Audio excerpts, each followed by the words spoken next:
Hello বন্ধুরা, আশা করছি আপনারা সবাই খুব ভালো আছেন। আজ আমরা একটি অতি গুরুত্বপূর্ণ বিষয় নিয়ে আলোচনা করব। আজ আমাদের আলোচ্য বিষয় হলো অতিরিক্ত নাক ডাকার কারণ ও তার প্রতিকার। ঘুমের মাঝে নাক ডাকাটাকে সবাই বিরক্তিকর মনে করলেও আসলে যে এটা কোনো শারীরিক সমস্যার কারণে হতে পারে সেটা জানেন না অনেকেই। তাই জেনে রাখুন নাক ডাকার বিভিন্ন কারণ এবং এই সমস্যাকে নির্মূল করার উপায়। ঘুমের মধ্যে নাক ডাকা খুবই সাধারণ একটি সমস্যা। শতকরা 40% মানুষের নাক ডাকার সমস্যা কি আছে। সাধারণত সঙ্গীর ঘুমের ব্যাঘাত না ঘটলে নাক ডাকা নিয়ে উদ্বিগ্ন হন না কেউ, যদিও এটা মারাত্মক কোনো শারীরিক সমস্যার জন্য হতে পারে। ঘুমের সময় নাকের মাংসপেশি যদি খুব বেশি শিথিল হয় তাহলে নাক ডাকা শুরু হয়। যখন নিঃশ্বাস প্রশ্বাস চলাচল করে তখন এই শিথিল মাংসপেশিতে স্পন্দন হয়ে শব্দ উৎপন্ন হয়।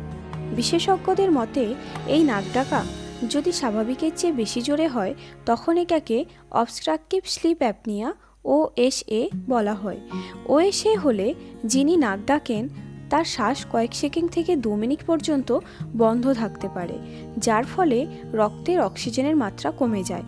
এর কারণে মাথা ব্যথা ও ক্লান্তি বোধ হতে পারে।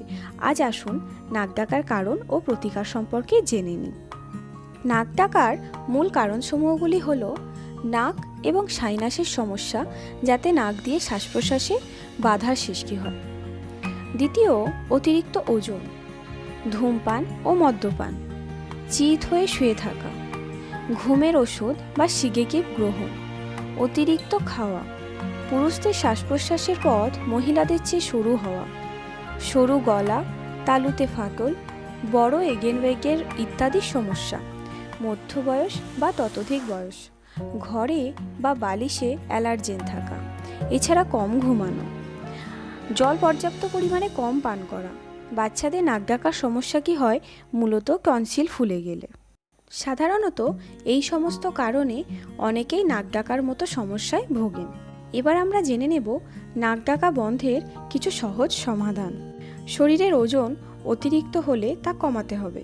নিয়মিত ব্যায়াম যেমন হাঁটা, সাঁতার কাটা ইত্যাদি করতে হবে। নাক এবং সাইনাসের সমস্যার কারণে নাক দিয়ে শ্বাস প্রশ্বাসের বাধার সৃষ্টি হলে নাকের ভিতরের পথ পরিষ্কার করতে হবে। ন্যাজাল ডিকনজেস্টিং ব্যবহার করার মাধ্যমে এটি করা হয়। সরু গলা, তালুতে ফাটল এ ধরনের যদি কোনো সমস্যা থাকে তাহলে তার জন্য চিকিৎসা নিতে হবে।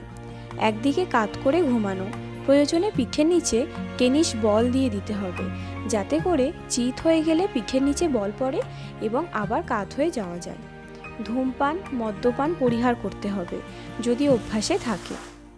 ঘুমের ওষুধ বা সিগেটিভ গ্রহণের অভ্যাস থাকলে তা বর্জন করতে হবে। হিউমিডিফায়ার ব্যবহারের মাধ্যমে রুমের বাতাস সিক্ত রাখতে হবে। রাতের খাবার কম খান, পেট ভরে খাবেন না।